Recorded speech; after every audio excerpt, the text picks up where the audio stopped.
شاید دل سے نکال دے، پھر یقین کامل کے ساتھ اس چیز کو تسلیم کر۔ صحابہ کرام نے چیز پر کیسے عمل کیا، میں اس کی ایک دو مثالیں عرض کر دیتا ہوں۔ میدان بدر کی بات ہے، میرے اور آپ کے کریم آقا تاجدار اربوجم شفیع معظم رحمت عالم صلی اللہ علیہ وسلم میدان بدر میں تشریف فرما تھے۔ حضرت سیدنا سعد بن ابی وقاص رضی اللہ تعالیٰ عنہ یہ رشتہ میں میرے کریم آقا کے ماموں بن جاتے ہیں۔ حضرت سیدہ زاہدہ طیبہ طاہرہ آمنہ خاتون کے خاندان سے تھے۔ حضرت سیدنا سعد بن ابی وقاص رضی اللہ تعالیٰ عنہ غضب کے تیر انداز سے نشانے کے بڑے ماہر، میدان بدر میں ان کی ترکش میں، ترکش اس تھیلیوں کو کہتے ہیں جس پہ تیر رکھ کر کمر کے پیچھے لٹکا لیا جاتا ہے، ترکش میں چند تیر تھے اور آپ کے ہاتھ میں کمان۔ میدان بدر میں مسلمانوں کے پاس اسلحہ نہ ہونے کے برابر 6 زرہیں تھیں، 313 افراد میں سے صرف 6 کے جسم پر زرہیں تھیں، اور 8 صحابہ کرام تھے جن کے پاس تلواریں تھیں، صرف 3 گھوڑے تھے سواری کے لیے، باقی سارے پیدل تھے۔ سعد رضی اللہ تعالیٰ بارگاہ بے کس پناہ میں حاضر عرض کیا، اللہ کے نبی علیہ السلام میرے ترکش میں تیر تھے، اے اللہ کے نبی میرا نشانہ عموماً خطا نہیں جاتا، میں نے ہر تیر سے کسی نہ کسی کافر کو گھائل کیا ہے، زخمی کیا ہے یا قتل کیا ہے، اللہ کے نبی اب میرے ترکش میں تیر ختم ہو گئے ہیں، یا رسول اللہ کسی صحابی کو حکم دے دیجئے چند تیر مجھے عطا کر دیں، چند تیر مجھے دے دیں تاکہ میں کفار کا مقابلہ کر پاؤں۔ نہ میرے پاس نیزہ ہے، نہ بھالا ہے، نہ تلوار ہے، نہ کوئی اور شے، محض تیر اور کمان لے کے آیا تھا۔ اے اللہ کے نبی اب میں نہتا ہو گیا ہوں کہ میرے پاس کمان تو ہے مگر تیر نہیں ہے، اپنے کسی صحابی کو حکم دے دیجئے مجھے چند تیر دے دے تاکہ میں مزید کافروں کو غائل کر سکوں۔ میرے کریم آقا تاجدار اربوجم شفیع معظم رحمت عالم کی یہ آیت کریمہ تھی، آپ کسی سائل کو خالی ہاتھ نہیں لوٹاتے تھے، کچھ نہ کچھ عطا کر دیا کرتے تھے، خود قرض لے کر دیں۔ اب میرے نبی نے کسی سے تیر نہیں مانگا، جانتے تھے تیروں کی پہلے کمی ہے، کیا کیا؟ حدیث مبارکہ میں ہے میرے نبی نے زمین سے ایک تنکا اٹھایا،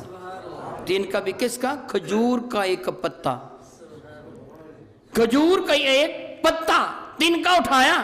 تنکا اٹھا کے حضرت سیدنا سعد کو فرمایا ارمی یا سعد فدا کا ابی امی، سعد لے اس کو چلا، میرے ماں باپ تجھ پر قربان جائیں۔ اللہ اکبر، اللہ اکبر، اللہ اکبر۔ حضرت سعد کا مرتبہ کتنا بلند ہے، میں کہتا ہوں میرے ماں باپ میرے نبی پہ قربان جائیں، آپ کہتے ہیں ہمارے ماں باپ ہمارے نبی پہ قربان جائیں، مگر میرے نبی فرما رہے تھے میرے ماں باپ تجھ پہ قربان، یہ چلا۔ سیدنا سعد بن ابی وقاص رضی اللہ تعالیٰ فرماتے ہیں وہ تنکا میں نے لے لیا۔ اب دیکھیں یہاں عقل کا تقاضا کیا ہے، عقل انسانی یہاں کیا فیصلہ کرتی ہے؟ عقل جانتی ہے کہ یہ تنکا، کھجور کا پتا، چھوٹا سا تنکا اتنا کمزور ہے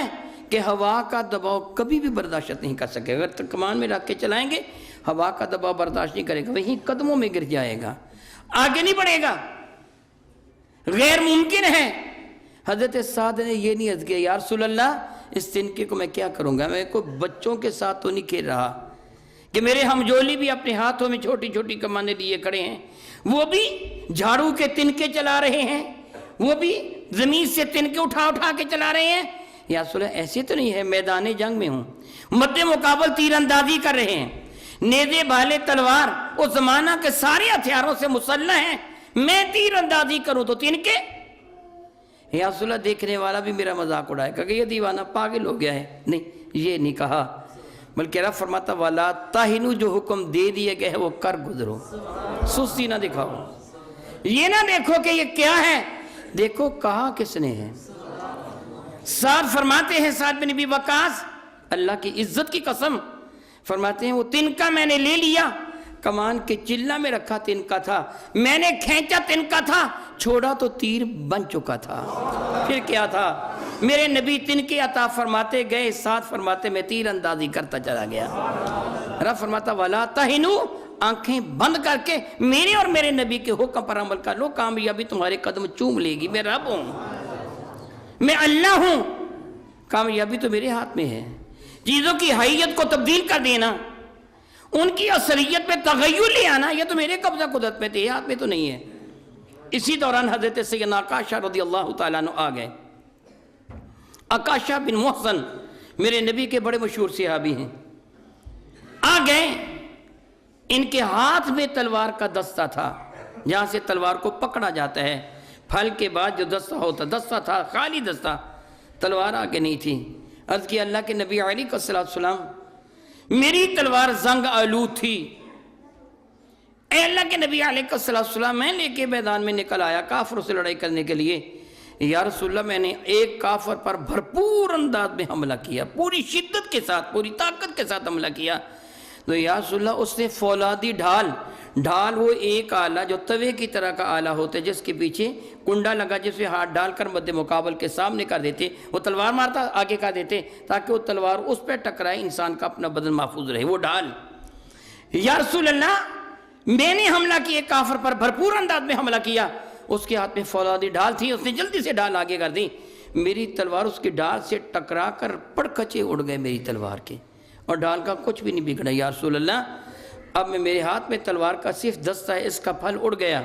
ختم ہو گیا، اس کے ٹکڑے ٹکڑے ہو گئے، اے اللہ کے نبی اب میں کس سے لڑائی کروں؟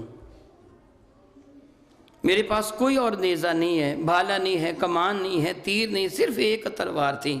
اور پورے لشکر کے پاس 8 تلواریں، اب 7 باقی رہ گئی ہوں گی، ایک تلوار میری تھی وہ ٹوٹ گئی، اس کے سوا میرے پاس کچھ بھی نہیں ہے۔ میدان بدر میں تو ڈنڈے بھی نہیں تھے، لاٹھیاں نہیں تھیں، یا رسول اللہ اب میں کیا کروں، کس سے لڑائی کروں؟ میرے قریب نے ان کو بھی واپس نہیں کیا، زمین سے کھجور کی ایک سوکھی ہوئی چھوٹی سی چھڑی اٹھائی، میں آکاشا لو اس سے جا کے لڑائی کروں۔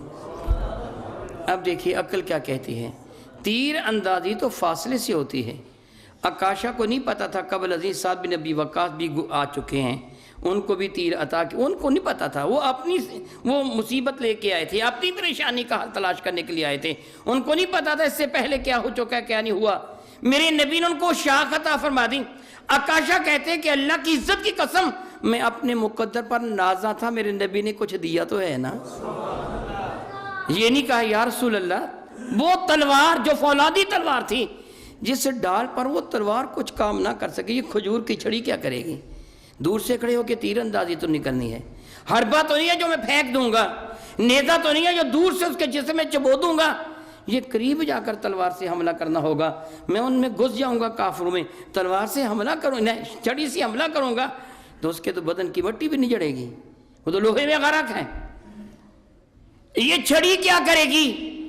اور وہ مسکرا دے گا کافر میرا مد مقابل کہ میرا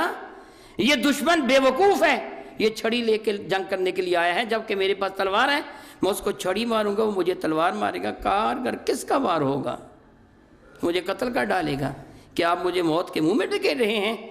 آکاشا جانتے تھے حکم مصطفیٰ کریم نے دیا ہے، رب فرماتا وَلَا تَهِنُوا، جو کہہ دیں عمل میں سستی نہ کرو، کر گزرا کرو، جو کہہ دیں گے نا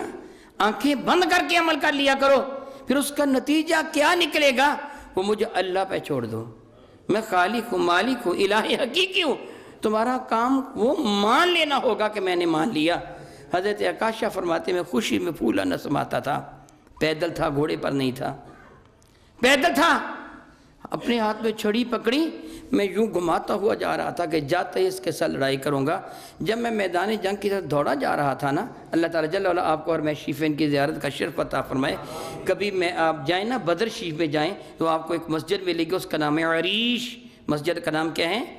عریش، عرش سے عریش، عین را یا شین عریش، عریش عربی میں کہتے ہیں جھونپڑی کو، یہ مسجد اس جگہ بنی ہوئی ہے جس جگہ میرے نبی کی جھونپڑی بنی ہوئی تھی میدان بدر میں، اور کچھ فاصلے پر وہ میدان جنگ ہے جہاں وہ قبرستان ہے، آپ کو پتہ چلے گا ان کے درمیان تھوڑا فاصلہ ہے، مسجد عریش کے درمیان اور میدان بدر جہاں جنگ فاصلہ ہے۔ حضرت سیدنا آکاشا عریش سے چلے ہیں، میرے نبی نے کھجور کی چھڑی عطا فرما دی، کہتے میں گھماتا ہوا جا رہا تھا، کفار کے قلب میسرہ میمنہ قلب، یہ 3 حصے ہوتے ہیں، میسرہ دائیں جانب، میمنہ بائیں جانب، قلب درمیان والا حصہ، فرماتے میں دائیں بائیں نہیں نکلا، میں قلب میں گھس گیا، میں کفار کے درمیان گھسنا چاہتا تھا، میں چھڑی گھماتا جاتا تھا کہ میرے پاس بہترین چیز ہے کہ میں سے لڑائی کروں گا، یک میں نے محسوس کیا، میرے ہاتھ میں بہت سا محسوس ہوا، میں نے غور کو کر کے دیکھا تو اللہ کی عزت کی قسم وہ چھڑی تلوار بن چکی تھی، اب وہ چھڑی نہیں تھی میرے ہاتھ میں، میرے ہاتھ میں تلوار تھی، پوری زندگی حضرت عکاشہ کے پاس یہ تلوار رہی، بعد میں ان کے خاندان والوں سے حضرت سیدنا عثمان غنی نے اس تلوار کو خریدا تھا۔ رب فرماتا وَلَا تَهِنُوا، نتائج سے بے پرواہ ہو کر میرے نبی کے حکم کے سامنے سر تسلیم و خم کر دیں، پھر دیکھ میری رحمتیں کس طرح تیرے شامل حال ہوتی ہیں۔ آج ہم ہر چیز کو اپنی دامنے عقل میں لانے کے لیے یعنی اپنے معیار عقل پر تولتے ہیں کہ کیا یہ معیار عقل پر پوری اترتی ہے کہ نہیں اترتی، ایسے اتنی ہو جائے گا، ایسے اتنی ہو جائے گا۔ رب فرماتا ہے ایسے نہ کرو، جو میرے نبی حکم دیتے ہیں بلا چون و چرا تسلیم کر لیا کرو، اس کا نتیجہ کیا نکلے گا تم نہیں جانتے۔ وَأَنْتُمُ الْأَعْلَوْنَ، میں اللہ اعلان کرتا ہوں کہ کامیابی تمہارے قدم چوم لے گی، میں نے یہ کامیابی عطا فرمانا ہے، میں نے تمہیں کامیاب فرمانا ہے نا۔ اگر تم ایسے کر لوگے میں تمہیں کامیابی و کامرانی سے ہمکنار کر